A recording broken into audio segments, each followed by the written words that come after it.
আসসালামু আলাইকুম, কেমন আছেন সবাই? আশা করি সবাই ভালো আছেন। আজকে যে রান্না দেখাবো একদম সহজ, কিন্তু বিশ্বাস করেন ফাটাফাটি মজা। যারা গুঁড়া মাছ পছন্দ করেন তারা তো অবশ্যই গুঁড়া মাছ খান, কিন্তু গুঁড়া শুটকি কিন্তু বেশ মজা। আজকে এক শুটকিওয়ালা বাবা মা যাচ্ছিল, কিন্তু আমার এই শুটকি দেখে তর্স হইল না, আমি গিয়ে এই শুটকিটা নিয়েই নিলাম। এই শুটকিটা হলো কাচকি শুটকি।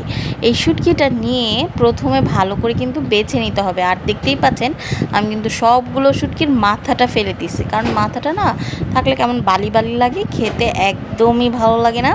তারপরে আমি এটা একটুখানি ভেজেছি, এই শুকনো খোলায় একটু ভেজে নেবেন যতক্ষণ পর্যন্ত এটার ঘ্রাণটা বের না হয়। তখন একটু সেটার মধ্যে আমি একটু পানি দিয়ে দিয়েছি, যার কারণে এটা একটু ফুলে যাবে আর এইটার মধ্যে যে যত বালি আছে সব পড়ে যাবে। তো খুব ভালো করে এই শুটকিটা কিন্তু ধুতে হবে, কারণ বালি থাকে তো।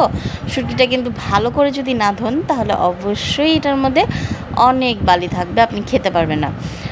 তো এখানে দেখতেই পাচ্ছেন অনেকে অনেক রকমভাবে খায়, বাট আমার যেরকমভাবে পছন্দ বা আমি যেরকমভাবে খাই, একটু বেশি কড়া করে ঝাল দিয়ে, পেঁয়াজ দিয়ে, সাথে একটা আলু যদি দিতে চান অবশ্যই দেবেন, খেতে বেশ ভালো লাগে। তো এখানে বেশ খানিকটা আমি কাঁচামরিচের ফালি দিয়েছি, আদা রসুন হলুদ আর একটু বেশি করে মরিচের গুঁড়া, দেখতেই পাচ্ছেন লাল লাল হয়ে গেছে। একটু ঝাল না হলে না অবশ্যই শুটকি ভালোই লাগে না, আমার মনে হয় না শুটকি খাইছি। তো এখানে আমি লবণ দিয়ে ভালো করে এটা মানে মেখে নিলাম। একদম মাখাটা খুব সুন্দর হতে হবে, হাতেই যেন অর্ধেক রান্না হয়ে যায়। তো এখানে ভালো করে মেখে আমি এটা একটু পানি দিয়ে দিলাম, তারপরে দিয়ে দিলাম শুটকি। একদম যেরকম আমরা নর্মাল যেরকম কাচকি মাছ রান্না করি হাতে মেখে, সেই রকমভাবেই বাস বসিয়ে দিলে এটা একদম শুকনো শুকনো হবে। বিশ্বাস করেন এটা খেতে যা মজা।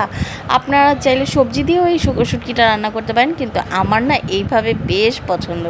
এই শুটকিটা দিয়ে যখন ভাতটা মাখা হয়, বিশ্বাস করেন ভাতটা খেতে একদম লোভনীয় লাগে।